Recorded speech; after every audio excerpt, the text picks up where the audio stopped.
एक समय की बात है, एक छोटा सा गांव जो हरियाली भरे पहाड़ों के बीच बसा था, वहां एक अर्जुन नाम का युवा लड़का रहता था।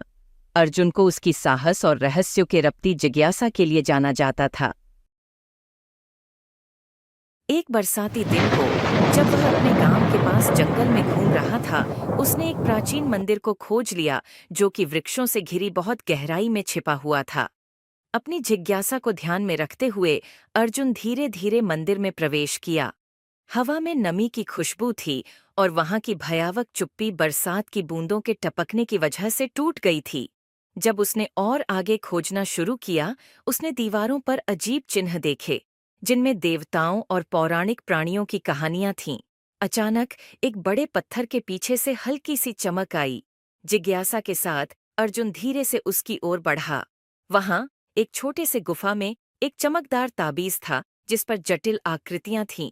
बिना कोई विचार किए अर्जुन उसे छूने के लिए अपना हाथ बढ़ाया, लेकिन जैसे ही उसके अंगूठे ने ठंडी धातु को स्पर्श किया, उसके पास की भूमि हिलने लगी।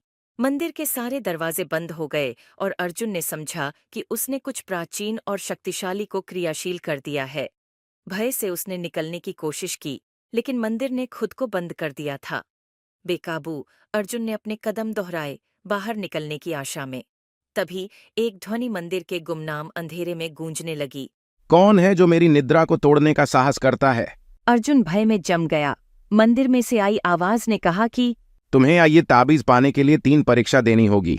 आत्मीयता उठाते हुए आराम अर्जुन ने स्पष्ट किया कि उसको उसकी योग्यता साबित करने के लिए 3 परीक्षणों पर सामर्थ्य प्राप्त करना था। प्रत्येक परीक्षा के साथ वह साहस, बुद्धि और दया की जांच का सामना करेगा। पहली परीक्षा साहस की है। तुम्हें इस गिरते हुए मंदिर से सुरक्षित बाहर निकलना होगा। अर्जुन ने तेज गति से भागना शुरू किया। हर कदम पर उसे लगा कि वो दब जाएगा, लेकिन उसने साहस नहीं छोड़ा और आखिर सुरक्षित बाहर निकल गया। दूसरे मिनट में अर्जुन ने खुद को एक विशालकाय सांप के सामने पाया, जो एक ताबीज की रक्षा कर रहा था। आवाज ने कहा, दूसरी परीक्षा बुद्धिमानी की है। तुम्हें बिना इसे हानि पहुंचाए रास्ता निकालना होगा। अर्जुन ने ध्यान से सोचा और पास पड़े कुछ जड़ी बूटियों को उठाया।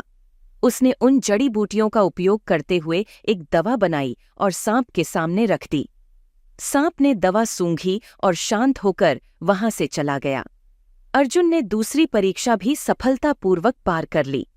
तीसरे मिनट में अर्जुन अचानक एक अनजान जंगल में पहुंच गया, जहां कोई रास्ता दिखाई नहीं दे रहा था।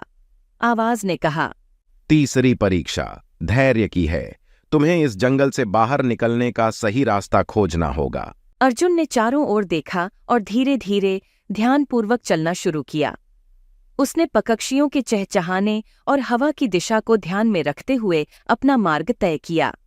कई घंटों के बाद उसने जंगल से बाहर निकलने का रास्ता पा लिया और अपने गांव लौट आया। जैसे ही अर्जुन गांव में वापस आया, ताबीज अचानक चमकने लगा और वही गूंजती हुई आवाज सुनाई दी, तुमने साहस, बुद्धिमानी और धैर्य की परीक्षाएं पास कर ली हैं। अब यह ताबीज तुम्हारा है और इसके साथ तुम्हें असाधारण शक्तियां प्राप्त होंगी। इन शक्तियों का उपयोग सदैव नेक कार्यों के लिए करना। अर्जुन ने ताबीज को अपने गले में पहना और प्रण किया कि वह इसे केवल मानवता की सेवा में ही उपयोग करेगा। अब अर्जुन न ही केवल अपने गांव बल्कि पूरे क्षेत्र में एक नायक के रूप में जाना जाता था। उसकी कहानी हर किसी को प्रेरणा देती थी कि सच्चा साहस, बुद्धिमानी और धैर्य ही सबसे बड़ी शक्तियां हैं।